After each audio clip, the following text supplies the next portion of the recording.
Vamos a continuar con la segunda parte de esta tercera fase. Soy Agustina Boaventura Dubovic y estoy a cargo de la Comisión F los días miércoles y sábados.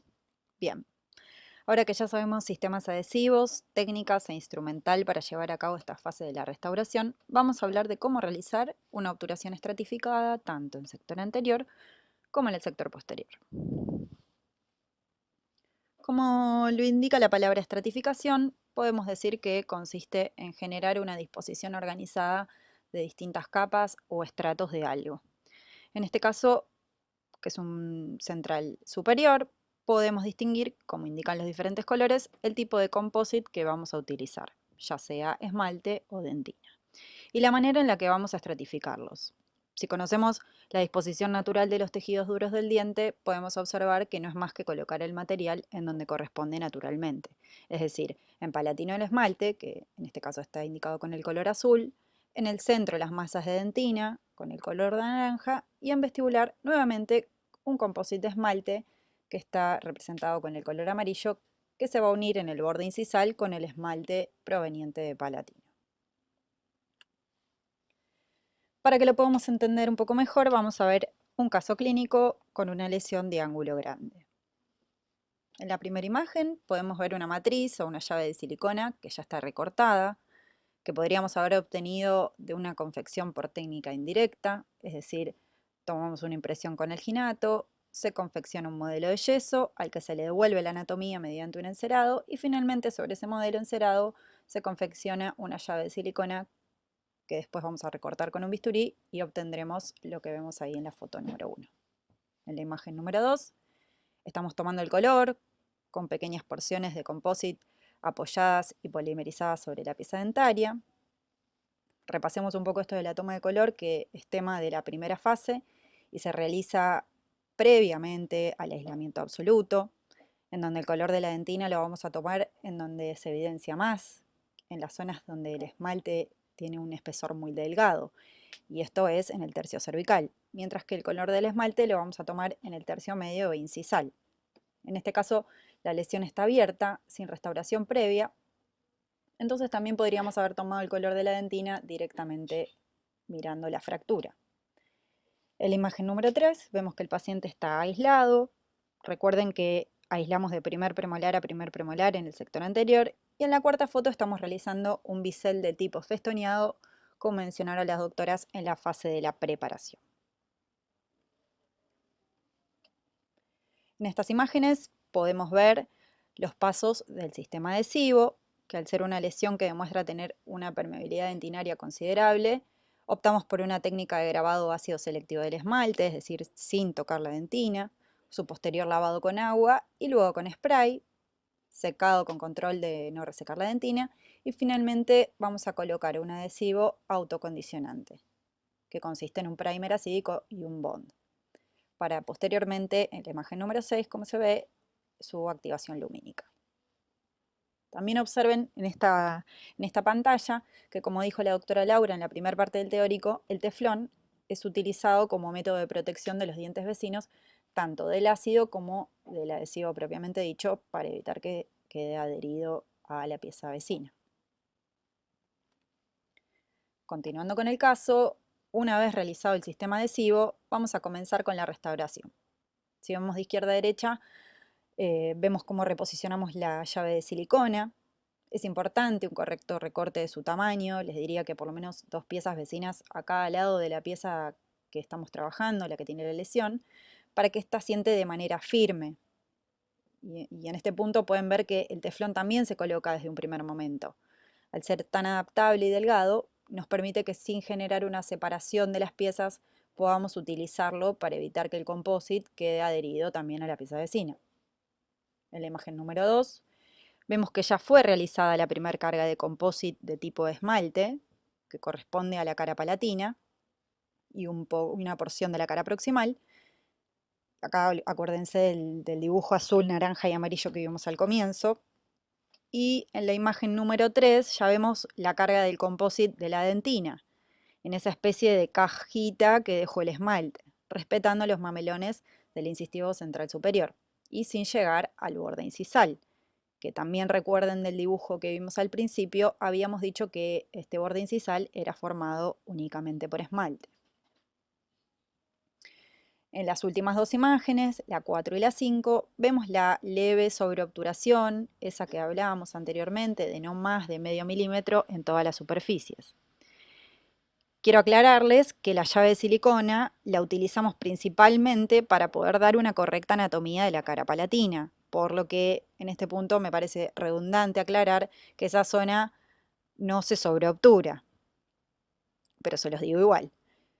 Más adelante vamos a continuar con este caso. Bien, ahora vamos a ver 4 situaciones frecuentes en la clínica para que podamos entender cómo realizar con criterio una obturación estratificada ahora en el sector posterior. También a modo de reunir un poco la información de las clases previas que ya vieron. Vamos a organizar las preparaciones, en primer lugar, aquellas que presenten un compromiso biológico. Serán preparaciones que presenten como prioridad preservar la salud pulpar y estar asociadas a una alta permeabilidad dentinaria. Y en segundo lugar, aquellas preparaciones con compromiso mecánico. Aquí hablamos de aquellas que presentan grandes socavados, piezas tratadas endodonticamente, lesiones amplias, que involucren tal vez alguna cara proximal, piezas que están sometidas a parafunciones, es decir, piezas en las que el debilitamiento mecánico comprometa la longevidad de la restauración, siempre sin olvidar que la prioridad en el caso de las piezas vitales es justamente evitar la injuria pulpar. Tengamos en cuenta que vamos a restaurar con composite, que es un material que necesita la llegada de la luz para su completa y correcta polimerización, y que en grandes preparaciones esto podría haberse dificultado, así como también tienen que acordarse que hay que tener en cuenta el factor de configuración de una cavidad, que indica que cuantas más paredes tengamos adheridas, mayor será la contracción del material. Es por esto también que nuestras maniobras clínicas tienen que estar orientadas a disminuir estas situaciones. Vamos a ver en primer lugar los dos casos con compromiso biológico, en donde en esta primera situación vemos que la lesión no es tan amplia ni tan profunda, pero si les digo que es una pieza joven, entenderíamos que tiene una permeabilidad dentinaria elevada. Por lo que elegimos colocar un ionomero vitrio de baja viscosidad o liner en un espesor, recuerden, de no más de 0,5 milímetros a modo de protección del complejo dentinopulpar. Luego de efectuar el paso del sistema adhesivo seleccionado para esta situación, que en este caso podría ser cualquiera de los anteriormente mencionados, procedemos a realizar la carga de un composite de sector posterior en capas oblicuas e incrementales, en el orden que muestra el esquema, ahí con los números dentro de la cavidad, en capas de no más de 2 milímetros. Y también recuerden utilizar el remanente dentario como referencia para apoyarse y así conformar la correcta geografía oclusal sin riesgo de sobreobturar. Por último, vamos a colocar un sellador de superficies o una resina hidrófuga para eliminar esa capa inhibida de la última capa de composite y tal vez sellar alguna posible microgrieta o microfisura que pueda haber quedado en los márgenes de la restauración.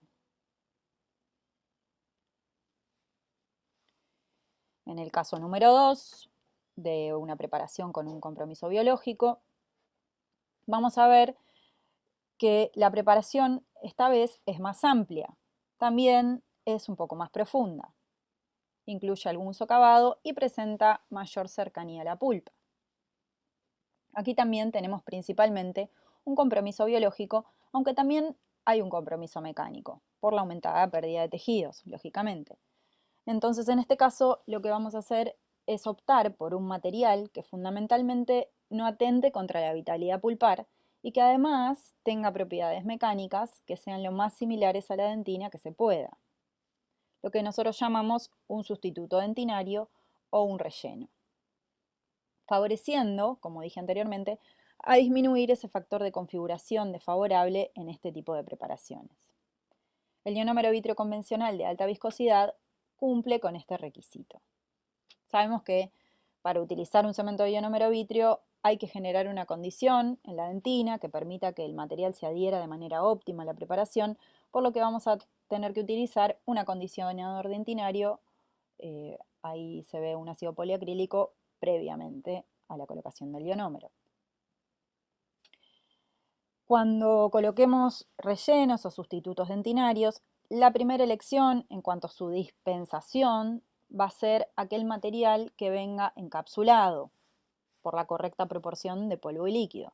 Y además con una punta pequeña que pueda llegar al fondo de la cavidad, donde se pueda, al ir retirando la misma, evitar la incorporación de burbujas en la carga del material. Más adelante vamos a ver hasta qué altura de la preparación vamos a dejar el ionómero en las siguientes clases. Y por último, y de la misma manera que en el caso anterior, luego de efectuar el paso del sistema adhesivo seleccionado para este caso, procedemos a realizar la carga de un composite de sector posterior, también en capas oblicuas incrementales de no más de 2 milímetros, y en todos los casos no olviden utilizar el remanente dentario como referencia para el modelado, para finalmente también colocar el sellador de superficies o la resina hidrófuga. Ahora bien, vamos a pasar a hablar de las preparaciones de estos dos casos con compromiso mecánico. En los dos casos, las piezas están tratadas endodónticamente. Aquí sabemos que la vitalidad pulpar no existe, por lo que debemos abocarnos al requerimiento mecánico.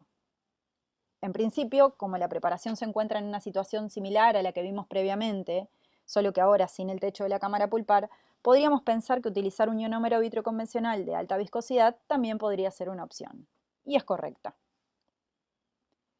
En estas imágenes se observa que, a diferencia del anterior, el ionómero no es encapsulado, sino que se prepara en una loseta, dispensando el polvo y el líquido, y se carga la preparación en una cápsula que se coloca en esa jeringa que se ve ahí al lado, de tipo Centrix, como si fuese un ionómero encapsulado. La diferencia aquí es que podríamos incorporar burbujas al material y no ser tan precisos con las proporciones. De la misma manera, luego colocamos el sistema adhesivo correspondiente. En este punto, recuerden que no, para seleccionar el sistema adhesivo, recuerden que no hay riesgos de atentar contra la permeabilidad dentinaria con el mismo. Luego modelamos las capas incrementales de composite y colocamos finalmente el sellador de superficies o la resina hidrófuga. Para finalizar con las situaciones clínicas, vamos a ver por último este caso en donde la pieza también está tratada endodónticamente y tal vez presente algún socavado más que el anterior, aunque la situación es bastante similar. Aquí vamos a utilizar otro material de relleno o sustituto dentinario, como dijimos anteriormente. Tampoco hay riesgo biológico y sí también necesitamos un material que se parezca a la dentina. Recordemos, el módulo elástico de la dentina va de 14 a 18 gigapascales. El ionómero con un módulo elástico de 10 a 14 gigapascales se parece bastante, aunque tenemos el dato de que el composite fotoactivable en cuestiones mecánicas se parece bastante más a la dentina, con un módulo elástico de 16 a 20 gigapascales. Ahora, si nos ponemos a pensar en lo que les decía anteriormente del factor de configuración, no podríamos utilizar un composite fotoactivable en ese tipo de profundidades, donde la luz de nuestra unidad no llegaría. Entonces vamos a optar por utilizar como alternativa un composite que tenga la capacidad de iniciar su polimerización de forma física y la complete químicamente, y que su módulo elástico, que va de 9 a 14 gigapascales, también se asemeja al de la dentina. Este material es un composite reconstructor de muñones, es de curado dual y se presenta en forma de jeringas con puntas automezclantes y tips. Son pequeñas puntas intraorales para llevarlas al fondo de la preparación con mayor facilidad, y por lo general estos materiales presentan su propio sistema adhesivo. Finalmente, de la misma manera que los casos anteriores, al disminuir esta cavidad con un relleno, vamos a tener menos cantidad de composite fotopolimerizable y vamos a colocarlo en capas oblicuas incrementales para luego colocar el sellador de superficie.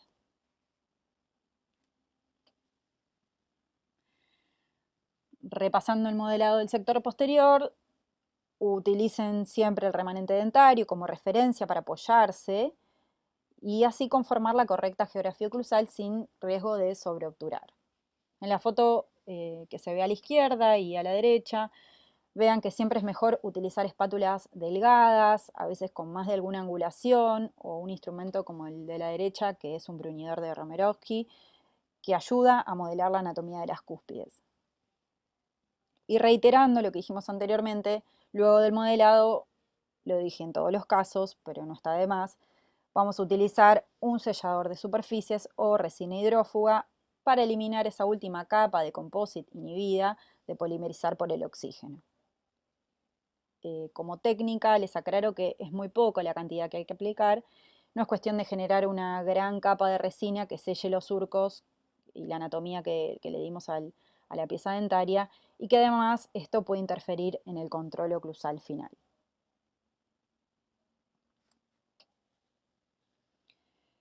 Continuamos con los últimos 3 puntos de estos 7 que involucran esta fase de la restauración, que serían la terminación y el pulido, el retiro del aislamiento y el control funcional oclusal. Vamos a hablar de terminación y pulido. Tal como vieron en la fase de análisis, las piezas dentarias tienen macro y microtexturas, las macrotexturas dadas por la dentina y las microtexturas dadas en el esmalte. Los pacientes jóvenes suelen presentar más características micro y los pacientes adultos presentan superficies más lisas. Recuerden esto de la fase de análisis. Entonces estas maniobras tienen esa finalidad, dar terminación mediante la forma, el contorno y la macrotextura primero, para luego con el pulido poder lograr microtexturas y, si las hubiera, lisura superficial en las zonas que queremos que refleje la luz. Vamos a ver por qué, con qué y cómo realizamos las maniobras. En principio, ¿por qué? Recuerden que dijimos que debíamos sobreobturar levemente, menos de 0,5 milímetros, pero esto tenía una finalidad, y es esta. Con las maniobras de terminación y pulido debemos lograr que la luz pueda incidir de distinta manera en las distintas zonas de la restauración, y así integrarla estéticamente a las piezas vecinas. Y la restauración a sí misma, ¿no? A la misma pieza. Si dejamos restauraciones planas o lisas, como se ve en la imagen de la izquierda, esto llamaría la atención a primera vista. En cambio, si engañamos la incidencia de la luz con las características de macro y microtexturas, se verán restauraciones más mimetizadas, que es lo que queremos conseguir. Seguimos con el porqué. Recuerden que debemos eliminar la capa inhibida del composite, y eso en este sector anterior se logra mediante el pulido, y con esto les digo que nunca vamos a utilizar una resina hidrófuga en sector anterior con esta finalidad. Lo último que vamos a querer es borrar la textura lograda, y eso es muy importante que lo tengan en cuenta. Con el pulido también disminuimos la acumulación de biofilm y por ende las posibles pigmentaciones exógenas. De esta manera estaríamos logrando óptimas características estéticas.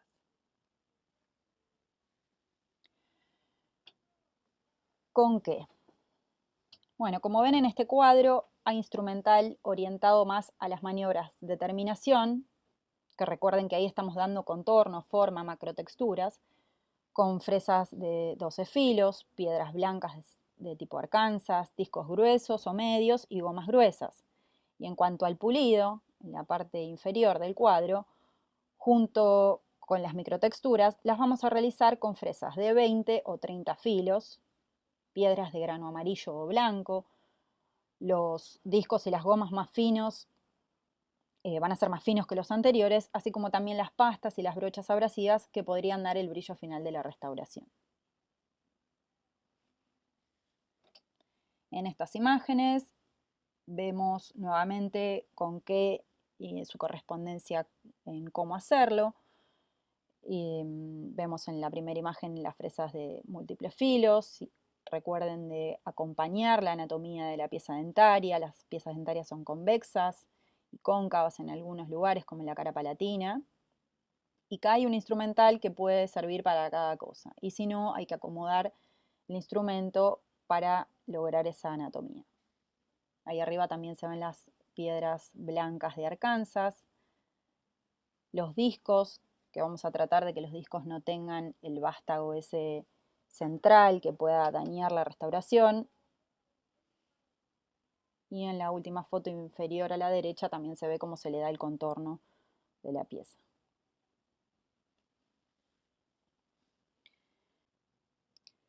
También vamos a utilizar en Proximal tiras de pulir y como ya saben, lo habrán visto en preclínica, vamos a utilizarla en forma de S itálica y nunca rebatiéndola hacia una de las caras, porque esto atentaría con el punto de contacto que podríamos haber formado con la restauración.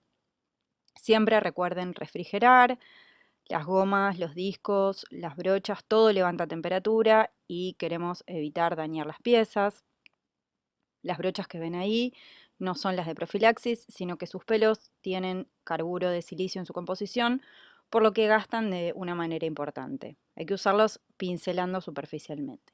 Y las pastas de pulido lo mismo, hay que ser cautelosa al utilizarlas y con el instrumento correspondiente. Fíjense que está colocado con un disco rosa que es el más fino. Vamos a repasar cómo hacerlo entonces. Los instrumentos secuenciados en forma decreciente, es decir, del más grueso al más fino, teniendo en cuenta las granulometrías equivalentes. Si estoy con un disco negro, no paso a una goma blanca directamente, que haya una concordancia entre los distintos elementos. Y si los vamos a variar, que sea dentro de la misma granulometría, lo mismo que decía anteriormente. No generando calor, refrigerando siempre y controlando la velocidad. Recuerden que utilizamos únicamente baja y media velocidad para las maniobras de terminación y pulido y para evitar el recalentamiento podemos humectar la pieza con una gasa o un algodón mojados. En este punto es importante que le dediquemos este tiempo de trabajo a esta etapa porque es un momento en donde estamos cansados, ya vimos mucho tiempo la misma pieza o las mismas piezas del sector, pero es importante buscar esa macro, esa microtextura que observamos en la fase de análisis, así como también las relaciones de contacto, las formas, los tamaños, las posibles interferencias que pueda llegar a haber. Existe en esta imagen lo que vemos es que muestra una situación clínica que puede suceder durante las maniobras de terminación y pulido que quisiéramos evitar. Es decir, sabiendo que se genera calor durante la utilización de cualquier instrumental rotatorio, siempre debemos refrigerar. Y como no vamos a utilizar la turbina, como ya dijimos antes, y lo volvemos a decir, vamos a refrigerar con gasa o algodón mojado todo el tiempo que estemos usando el instrumento rotatorio, con baja o media velocidad. Lo importante de esto es que la generación de calor atenta contra la porción orgánica del composite, por lo que se genera esa línea blanca que es producto del polvo, que no es más que la matriz inorgánica. Recuerden que el composite está formado tanto por una matriz orgánica como una inorgánica. Esta línea desde ya que es indeseada para la estética, pero también porque atenta contra la longevidad de la adhesión en ese margen. Entonces, cuando esto no suceda, lo que debemos hacer es volver para atrás, repetir las maniobras de aislamiento, eliminar la línea blanca con instrumental rotatorio, continuar con el sistema adhesivo, que en este caso si la línea involucra únicamente el esmalte, lo vamos a hacer con ácido fosfórico y una resina hidrófuga y finalizaríamos la restauración nuevamente modelando el composite. Bueno, vamos a volver al caso clínico, en donde en la primera imagen podemos observar esa leve sobreobturación del composite que íbamos a dejar para poder proceder a estas maniobras de terminación y pulido. Luego vamos a ver en la segunda imagen el ajuste funcional de la oclusión. En la tercera imagen vamos a ver que con una piedra se insinúa la macrotextura de la cara vestibular. En la imagen número 4 ya vemos una forma y un contorno más adecuado. Notemos ahí en este punto, es importante notar la diferencia de color entre la restauración y el remanente. Porque esto es un ejemplo de que para que vean que las piezas dentarias se deshidratan mientras están aisladas. Entonces, si en este momento nosotros obtuviéramos un color correcto, coincidente con la pieza dentaria, a la hora de retirar el aislamiento deberíamos sospechar de una toma de color deficiente. En las últimas dos imágenes, las 5 y las 6, vemos como la luz del flash de la foto incide y refleja de la misma manera en ambas piezas. Esto nos habla de un logro en la macro y en la microtextura, y en la forma y el contorno desde ya. La vista de perfil de la imagen 6, entre otras vistas, es algo que me parece interesante para que lo puedan incorporar también clínicamente, el hecho de evaluar la pieza dentaria desde todos los ángulos, para que no solamente observemos la cara vestibular y nada más. Hay que empezar a mirar los dientes desde todos los ángulos para poder reproducir su anatomía correcta. Vamos a retirar el aislamiento. ¿Qué tenemos que tener en cuenta a la hora del retiro del aislamiento? Bueno, tenemos la secuencia ordenada de pasos, como pueden ver ahí, en donde se incluyen la limpieza del campo, retiro de rompefuerzas, es decir, todos aquellos elementos que estén destinados a sostener el dique de goma. Retiramos las ligaduras, esto lo van a realizar cortando con una tijera delgada el pequeño nudo que tiene la ligadura que está ubicado sobre vestibular, y luego con una pinza de algodón retiran el hilo suavemente, cortamos los puentes de goma, y acá me detengo a darle importancia a este punto en cuanto a la seguridad de los tejidos blandos. Tenemos que observar siempre ambas puntas de la tijera antes de cerrarla para evitar justamente estas lesiones. Eso es muy importante en el retiro del aislamiento. Finalmente podemos retirar los clamps si los hubiese, retiramos el conjunto de arco y goma, y acá también es importante dejar descansar un poco al paciente unos segundos, lo pueden hacer que se haga un enjuague o simplemente dejarlo descansar, y recién ahí podemos observar clínicamente la restauración que realizamos. También me parece importante en este punto destacar que por bioseguridad siempre realicen exhaustivamente todas aquellas maniobras que eviten la aerolización o salpicaduras, eh, así como obvio que después tienen que descartar el dique de goma en una bolsa roja, pero todas las maniobras que ustedes hagan suavemente en este punto van a evitar que salpiquemos tanto a nuestro alrededor como al paciente y a todo el instrumental que nos rodea. Control oclusal funcional. Vamos a ver qué es esto. Es importante que tengan presentes los conceptos de oclusión expuestos en la fase 1 en la etapa del análisis. Bien, para finalizar con esta fase, es fundamental realizar este control oclusal funcional. Lo que vamos a hacer es corroborar mediante un filme articular llevado con esa pinza que ven ahí, llamada pinza de Miller, que nuestra restauración se integre al sistema sin interferir con el mismo. Es decir, para no interferir, lo que tenemos que hacer es lograr una correcta geografía oclusal, en el sector posterior en este caso, y que la pieza dentaria no implique que no implique una nueva interferencia en el sistema. Es por eso que estos puntos de contacto con el maxilar antagonista que se observen en el ajuste o en el control que estamos haciendo, deberían corresponder a los puntos que obtuvimos en la primera fase en la etapa del registro oclusal.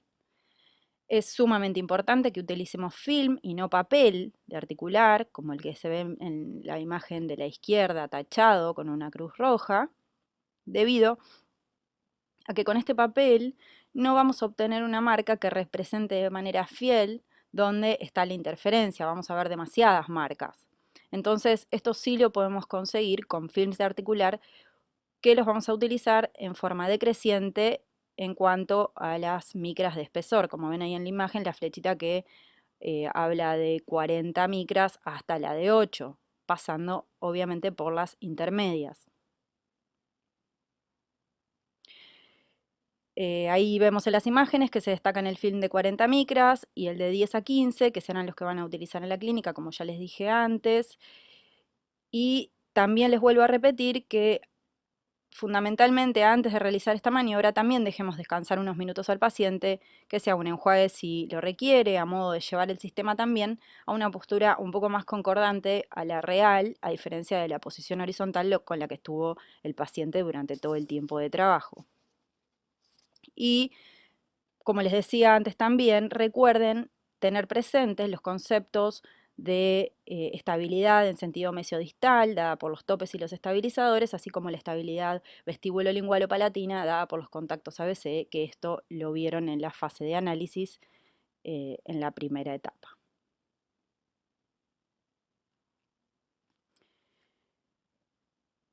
Como dijimos anteriormente, la rehabilitación de una pieza dentaria debe ser funcional. Recordemos que las piezas no se encuentran ni aisladas ni estáticas, sino inmersas en un sistema estable, pero que es dinámico y lo tenemos que respetar. Y siempre que sea posible, debemos conservar al máximo el capitar dentario remanente, es decir, no gastar tejidos innecesariamente y evaluar la importancia de cada tejido a la hora de utilizar los distintos materiales que deberán integrarse tanto biológica como estéticamente. Esta es la bibliografía de consulta para esta fase, que ha sido la última de esta etapa inicial. Les agradezco mucho por su atención y, como saben, nos vamos a comunicar a través del campus para las consultas y para la programación de futuras clases. Así que les recomiendo estar atentos a esa información para que la comunicación sea fluida y podamos tener una buena cursada. Gracias.